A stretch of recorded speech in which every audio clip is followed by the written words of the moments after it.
आप सभी को जय यीशु। मेरे प्यारे बच्चों, आप सब कैसे हैं? आज आप बहुत खुश लग रहे हैं, है ना? अच्छा, लगता है आज आपको एक विशेष आशीष प्राप्त हुई है। कहाँ पर? मिस्सा बलिदान में। बहुत अच्छी बात है। मेरे प्यारे बच्चों, क्या आज आपने चर्च में 5 मिनट पहले पहुंचा? कितने लोग पहुंचे? हाँ, वेरी गुड।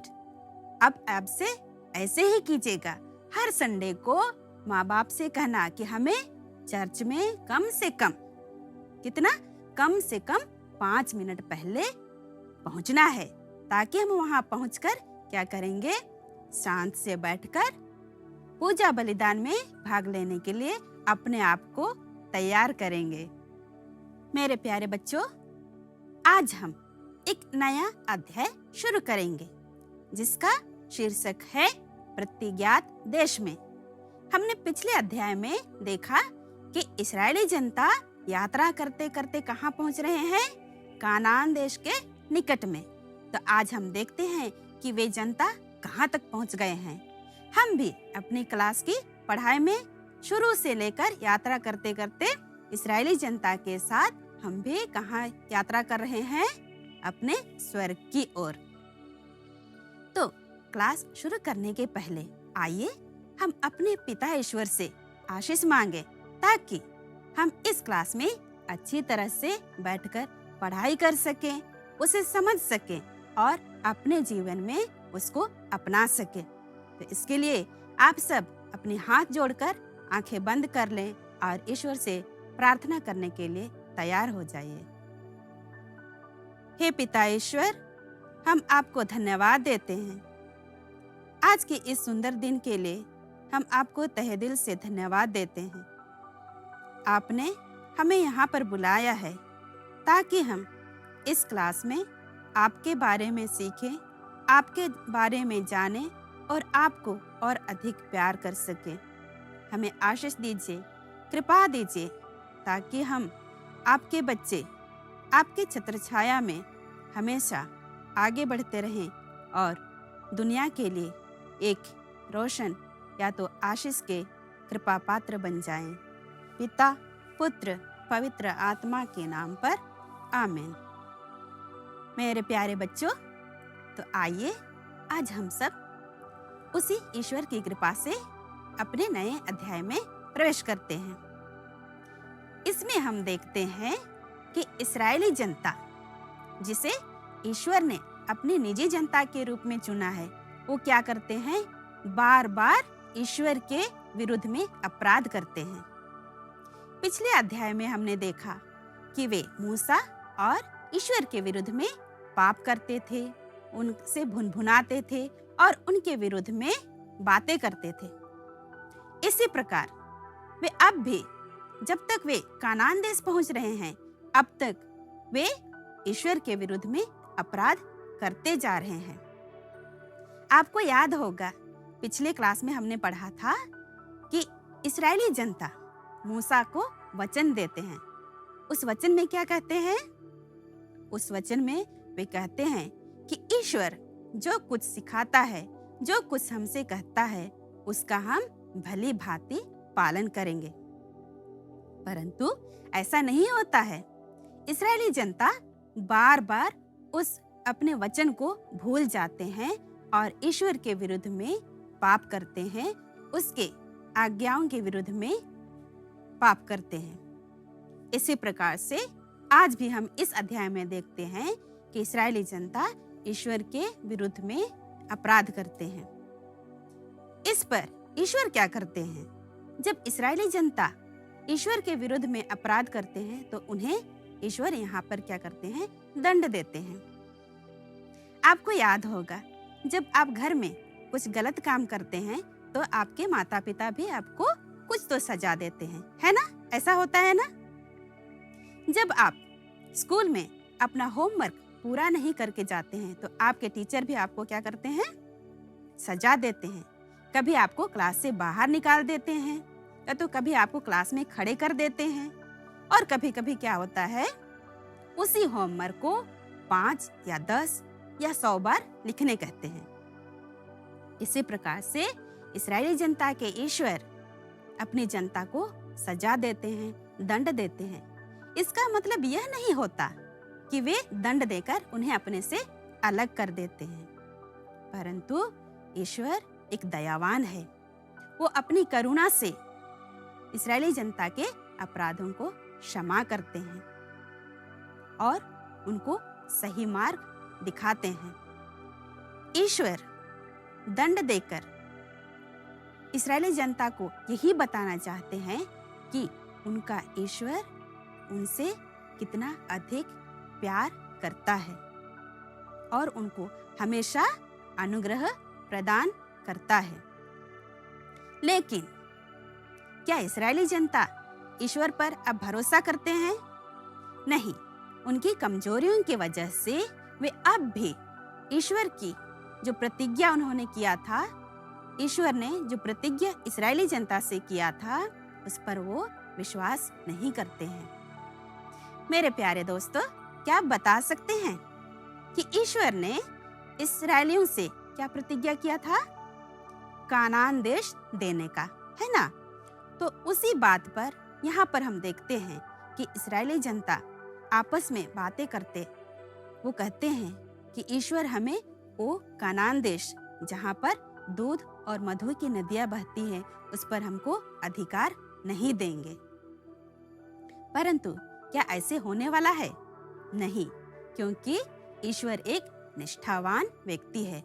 जो वचन देता है, जो प्रतिज्ञा करता है, उसे वह भली भांति पूरा करता है। परंतु इस्राएलियों के इस बात से इस बार ईश्वर को अच्छा नहीं लगा, इसलिए उन्होंने क्या किया? उन्होंने उनको फिर से दंड दिया। ईश्वर उन लोगों से कहा, तुम्हारे पुत्र मरुभूमि में 40 साल तक चरवाहे बनकर इधर उधर भटकते रहेंगे। उन्हें कहीं अच्छी जगह नहीं मिलेगी। इतना ही नहीं, उनसे ईश्वर ने यह भी कहा कि इस अपराध के कारण पूरे 40 साल तक उन्हें अपनी सजा भुगतनी पड़ेगी।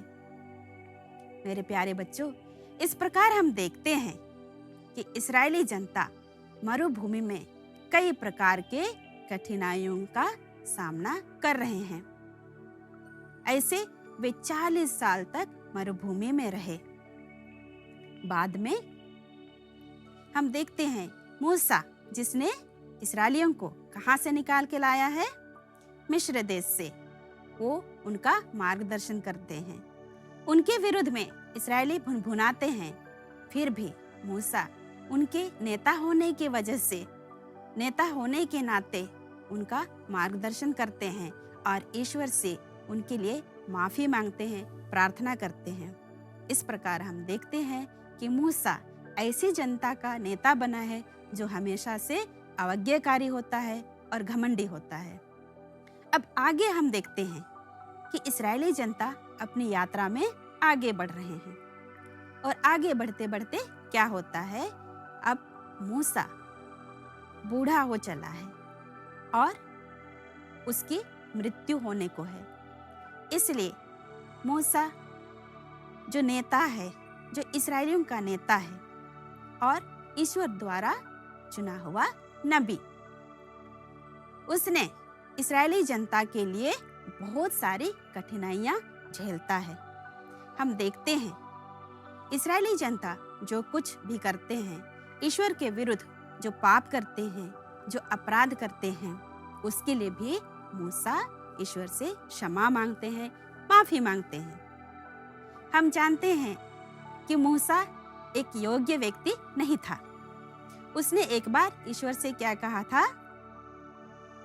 मेरे को बोलने नहीं आता है, मैं एक अयोग्य व्यक्ति हूँ, अच्छा वक्ता नहीं हूँ, इसलिए मुझे फिरौन के पास जाने के लिए मत कहिए।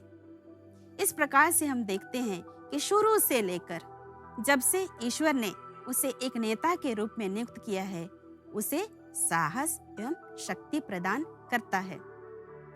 जब इस्राएली जनता एक बड़ा पाप किया, मेरे प्यारे बच्चों, वो बड़ा पाप क्या था? मूर्ति पूजा। क्योंकि ये मूर्ति पूजा किसके विरुद्ध में जाता है? ईश्वर की 10 आज्ञाओं का सबसे पहला आज्ञा। उसमें क्या कहा है? तुम अपने प्रभु ईश्वर की आराधना करना और उसको छोड़ और किसी की नहीं। परंतु उन्होंने क्या किया? उन्होंने एक सोने का बछड़ा बनाकर उसकी आराधना की। इस प्रकार से वे ईश्वर के आज्ञा के विरुद्ध में पाप किया। परंतु मूसा ने लोगों के पापों के प्रायश्चित के लिए पहाड़ पर जाते हैं और वहां पर उपवास व प्रार्थना करते हैं। आपको पता है मूसा ने कितना दिन उपवास किया? उसने 40 दिन और 40 रात उपवास करते हैं। इस प्रकार से वह अपनी जनता के लिए, इस्राएली जनता के लिए ईश्वर से क्षमा और माफी मांगता है। आगे हम देखते हैं कि मूसा कानान देश तक पहुंच पाता है कि नहीं।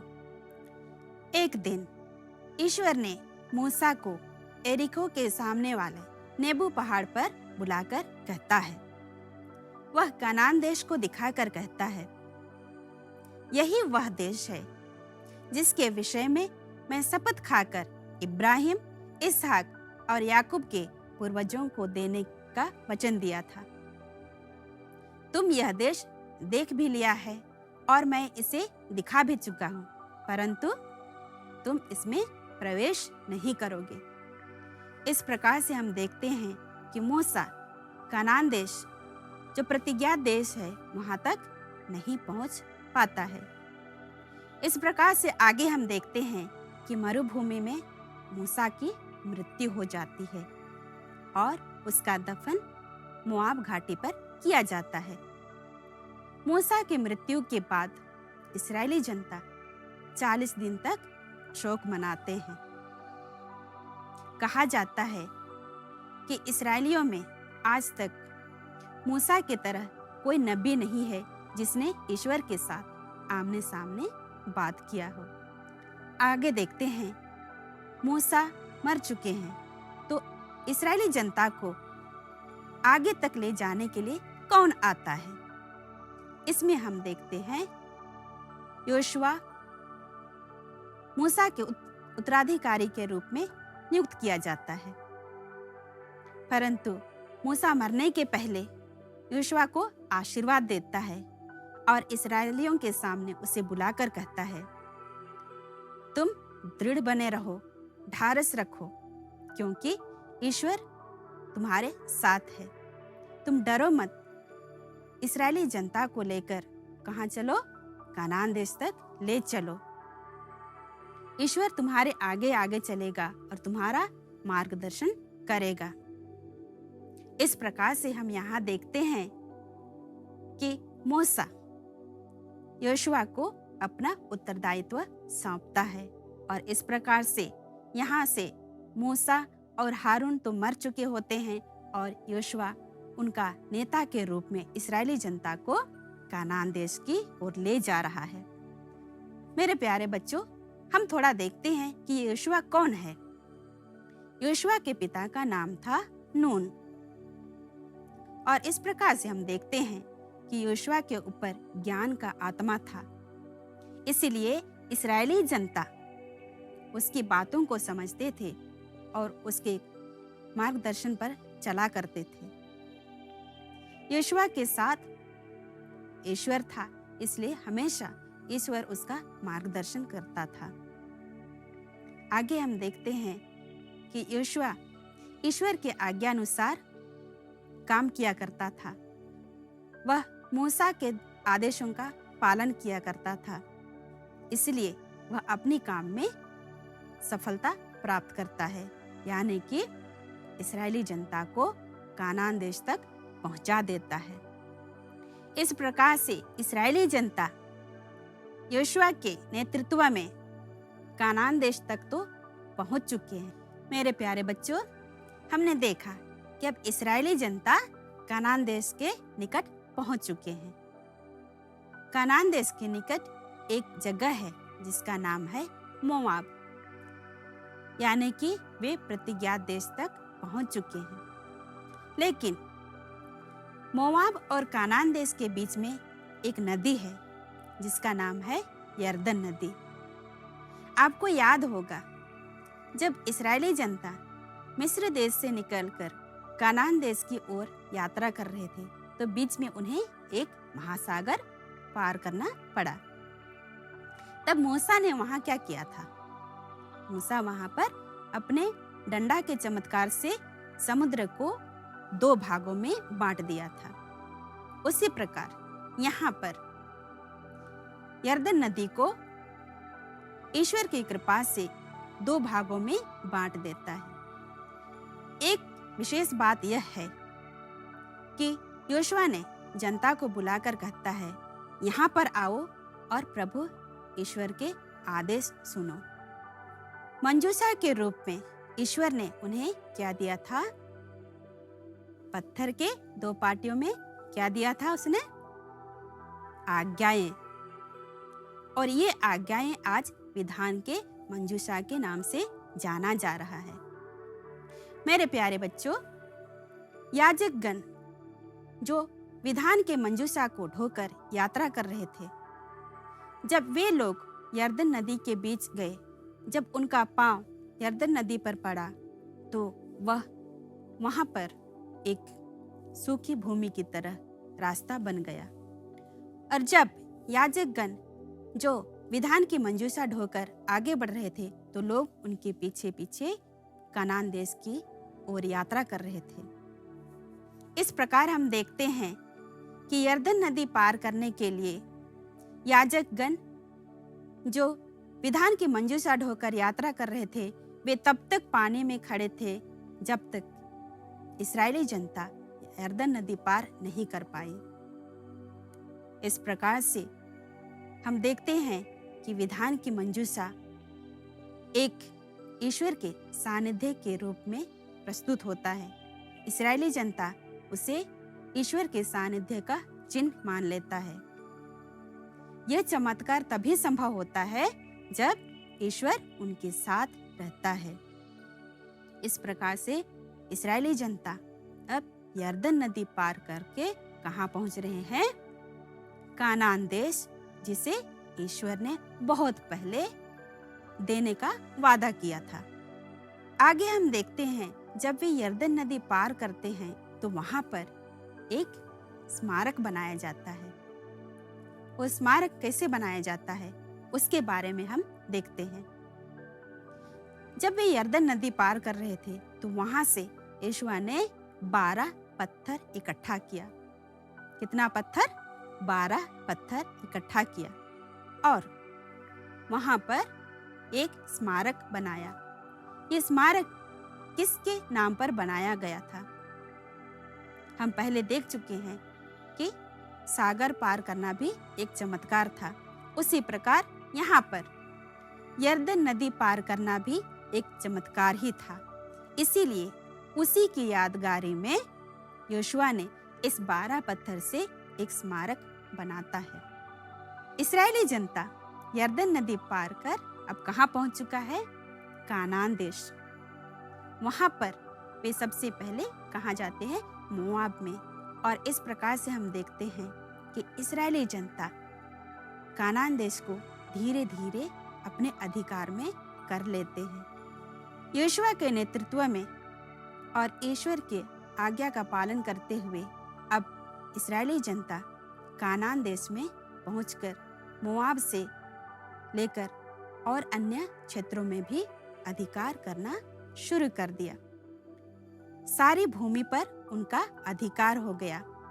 इस प्रकार से मिस्र की गुलामी से निकलकर वे कानान की ओर, यानी कि प्रतिज्ञात देश जहाँ पर दूध और मधु की नदी बहती है, वहां वे अभी पहुंच चुके हैं।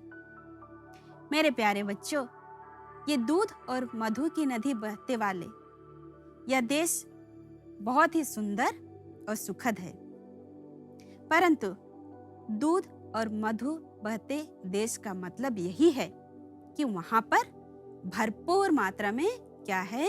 ईश्वर का अनुग्रह, ईश्वर की कृपा। जहाँ पर ईश्वर उपस्थित हैं, जहाँ पर ईश्वर रहते हैं और जहाँ पर ईश्वर की दुआएं होते हैं, वहाँ पर किसी बात की कमी नहीं होती है, किसी चीज की कमी नहीं होती है। यही दशा किसके साथ हुआ? इस्राएली जनता के साथ। आज वे कहाँ पर पहुंच गए हैं? कानान देश पर, प्रतिज्ञात देश पर। और यहाँ पर वे एक खुशी का जीवन, एक सुखद का जीवन बिता रहे हैं। इस प्रकार से हम देखते हैं कि इस्राएली जनता हमें यही शिक्षा देते हैं कि हमें भी उन्हीं की तरह एक यात्रा करनी चाहिए जो कि हमारे जीवन का लक्ष्य है।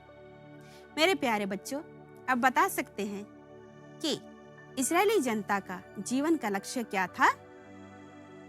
कानान देश पहुंचना। उसी प्रकार से आज जो हम इस कलीसिया के संतान हैं, हमारा लक्ष्य क्या है? हमारा लक्ष्य स्वर्ग की ओर जाना। कलीसिया के संतान होने की वजह से हमें क्या करना चाहिए? जो कलीसिया सिखाती है, जो कलीसिया हमें पढ़ाती है, उसका हमें क्या करना है? पालन करना है। उसके आधार पर अपने जीवन को मोड़ना है, चलाना है। तभी हम क्या कर पाएंगे? अपने लक्ष्य, जीवन की लक्ष्य यानी स्वर्ग राज्य में प्रवेश कर पाएंगे। आपको याद होगा कि इस्राएली जनता जब मरुभूमि में थे तो कितने सारे कठिनाइयों का सामना करना पड़ा। वहां पर वे खुशी का जीवन नहीं बिताए, बहुत सारे यातनाएं सहे। हमारे जीवन में भी, इस दुनिया में, इस संसार में कई तरह के तकलीफें होंगे, मुश्किलें होंगे। उन सबको हमें क्या करना है? सामना करना है। पर इनके बीच में हमें एक चीज यही करना है कि हमें कभी ईश्वर से अलग नहीं होना है। पिता ईश्वर ने अपने इकलौते पुत्र को हमारे लिए भेजा। ईसा मसीह हमारे लिए अपने आप को कुर्बान किया। ये सब किसके लिए? हमारे पापों के लिए, हमें अपने पापों से छुड़ाने के लिए उन्होंने अपने आप को कहाँ कुर्बान कर दिया? क्रूस पर कुर्बान कर दिया। तो उसी प्रभु यीशु मसीह के दिखाए हुए रास्ते से होकर हमें भी यात्रा करनी चाहिए। हम इस संसार में एक यात्री के रूप में हैं। क्या आप सीधे आके 5वीं क्लास में बैठ गए? नहीं, आपने नीचे से शुरू किया, यानी कि नर्सरी, क्लास 1, क्लास 2, 3, 4, फिर जाके आपने अभी 5वीं क्लास पर पहुंचा है। और आपका ये जो बढ़ावा है, शारीरिक बढ़ावा है, वह भी इसी प्रकार है कि जब छोटे थे उसके बाद में धीरे धीरे धीरे धीरे आप बड़े होते जा रहे हैं। और हम बड़े होते होते होते हम एक दिन बूढ़े होकर हमारा इस दुनिया का जीवन अंत हो जाएगा। उसके बाद हमें क्या करना है? हमें वहां जाना है जहां जो स्थान हमारे लिए तैयार किया गया है, वह है हमारा स्वर्ग राज्य, जहां पर हमें भी किसी प्रकार की कोई कमी नहीं होगी, किसी बात की चिंता नहीं होगी, हमें खुशी होगा इस संसार के मोह माया से दूर, जहां पर अनंत शांति प्राप्त होता है। तो मेरे प्यारे बच्चों, क्या आप उस जगह जाना चाहते हैं जहां पर हरियाली ही हरियाली फैली हुई है और सब लोग आनंद के गीत गाते हैं? ठीक है, तो आइए हम इस क्लास के अंत में हम ईश्वर से यही प्रार्थना करेंगे कि हे ईश्वर, तूने जिस इस्राएलियों को मिस्र देश से निकालकर कानान देश तक ले आए, उसी प्रकार हमारे जीवन में आने वाले हर मुसीबतों को पार कर स्वर्ग राज्य को लक्ष्य बनाकर हमें जीने के लिए हमारी मदद कीजिए। प्यारे बच्चों, आपकी किताब में जो एक गाना है, उसके द्वारा भी हम ईश्वर से प्रार्थना कर सकते हैं। तो आइए उस गाने को हम गाकर ईश्वर से प्रार्थना करेंगे। दूध मधु के समृद्ध देश, सुंदर कनान देश को मूसा देखने पहले गिर गया जीवन काल का अंतिम पर्दा। यहोशुआ अब नेता बन गया इस्राएल जन गिलगाल में। कनान देश मिल जाने पर इस्राएल जन आनंदित हुए। तीर्थयात्री हम भूपर के, स्वर्ग हमारा प्रतिज्ञा कनान। नर का लक्ष्य हम सब पाए, नर का लक्ष्य हम सब पाए। इसके बाद आपकी किताब में यह भी दिया हुआ है कि वचन पढ़ें और उसका वर्णन करें। तो आप उसे घर पर अच्छी तरह से ध्यान पूर्वक शांति से बैठकर पढ़ाई कीजिएगा और उसका वर्णन कीजिएगा। उससे आपको क्या सीख मिलती है उसे अपनाइएगा, ताकि वह वचन भी आपको मदद करेगा। कहाँ जाने के लिए? स्वर्ग राज्य की ओर जाने के लिए। इसलिए वचन रूपी कवच को हम धारण करके स्वर्ग की ओर यात्रा करेंगे। मेरे प्यारे बच्चों, आपकी किताब में विधि विवरण ग्रंथ अध्याय 31 पद संख्या 8, उसमें एक वचन दिया हुआ है। उसे आप अपने जीवन के लिए याद कीजिएगा और जीवन के हर कदम पर जब भी आपको जरूरत पड़ेगा उसे याद कीजिएगा। उसमें क्या कहा है कि ईश्वर तुम मेरे आगे आगे चलो और मैं तुम्हारे पीछे पीछे आऊंगा। इसके बाद आगे आपके लिए एक होमवर्क है। आपको नक्शा दिया हुआ है, उसमें 2 जगह को अंकित करने के लिए कहा गया है। उसे आप घर पर पूरा कीजिएगा। इस प्रकार से आइए आगे हम देखते हैं हमारा प्रश्न उत्तर। मूसा किस प्रकार का नबी था? मूसा किस प्रकार का नबी था? वह किसके द्वारा चुना गया था? मूसा ईश्वर द्वारा चुना गया नबी था और वह हमेशा क्या करता था? ईश्वर के आज्ञानुसार ही इस्राएली जनता का नेतृत्व करता था। इस प्रकार हम देखते हैं कि मूसा एक आज्ञाकारी नबी था। दूसरा प्रश्न, इस्राएलियों की अगुवाई के लिए मूसा के उत्तराधिकारी के रूप में ईश्वर ने किसको नियुक्त किया? क्या आप मुझे बता सकते हैं कि ईश्वर ने किसे नियुक्त किया? योशुआ को, क्योंकि कनान देश पहुंचने के पहले मूसा और हारून का मृत्यु हो चुका था। अगला प्रश्न, योशुआ ने किस घटना की याद में गिलगाल में स्मारक बनाया? आपके किताब में पेज नंबर 70 पर इसका उत्तर दिया हुआ है। हमने पढ़ा कि जब इस्राएली जनता यरदन नदी पार करके वहां पर क्या बनाया? एक स्मारक। यरदन नदी से 12 पत्थर निकालकर इकट्ठा करके एक स्मारक बनाया। यह उसी चमत्कार को याद दिलाता है जो कि सागर में पार करके इस्राएली जनता कनान देश की ओर यात्रा किए। तो इस प्रकार से इसका उत्तर यही है कि चमत्कारपूर्ण रूप से यरदन नदी को पार करने के रूप में या तो उसका स्मारक बनाया गया। अगला प्रश्न, प्रत्येक मनुष्य का अंतिम लक्ष्य क्या है? सबसे आखिरी में हमने पढ़ा, उसके बारे में चर्चा की। आप इसका उत्तर मुझे बता सकते हैं? प्रत्येक मनुष्य का अंतिम लक्ष्य स्वर्ग राज्य होता है। कोई भी नहीं चाहता कि वह इधर उधर भटके, परंतु जो कुछ भी हम करते हैं, जो कार्य हम करते हैं, उन सब के अलावा हमारा एक ही लक्ष्य है, वो है स्वर्ग राज्य की ओर यात्रा करना। तो मेरे प्यारे बच्चों, इस प्रकार से हमारा क्लास यहाँ पर अंत होता है, समाप्त होता है। आप इसे पुनः एक बार घर पर दोहराइएगा, उसे अच्छी तरह से पढ़िएगा, ताकि आपको और अच्छी तरह से समझ में आ जाएगा। तो आइए हम इस क्लास को ईश्वर को धन्यवाद देते हुए, उसके आशीषों को पाने के लिए ईश्वर को धन्यवाद देते हुए हम अंत करते हैं। आप सभी हाथ जोड़ ले। और आंखें बंद कर लें।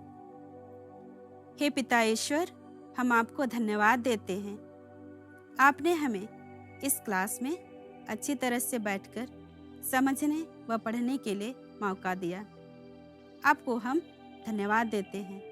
हमें आशीष दीजिए ताकि जो कुछ हमने इस क्लास में सीखा है उसे अपने जीवन में अपनाएं, ईश्वर के आज्ञा अनुसार जीने के लिए कोशिश करें ताकि हम भी एक दिन स्वर्ग राज्य तक पहुंच पाएं। पिता, पुत्र, पवित्र आत्मा के नाम पर आमीन। आप सभी को जय यीशु।